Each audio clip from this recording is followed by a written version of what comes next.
প্রিয় দর্শকগণ, আজ আমরা বৈজ্ঞানিক ক্যালকুলেটরের সকল হিসাব নিকাশ ক্লিয়ার করতে শিখব। ভিডিওটি শুরুর পূর্বে আমার চ্যানেলটি সাবস্ক্রাইব করতে ভুলবেন না। ভিডিওটি ভালো লাগলে লাইক করুন।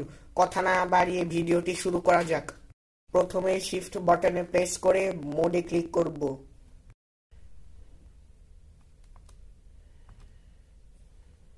দেখুন আমরা ক্লিয়ারে এসেছি।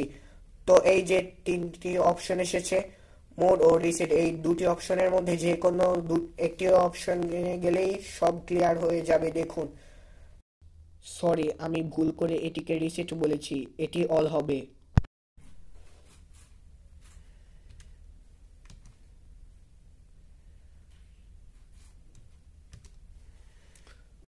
দেখুন, কৃত হিসাব নিকাশ ক্লিয়ার হয়ে গেছে ও সংরক্ষিত হিসাব নিকাশ ক্লিয়ার হয়ে গেছে।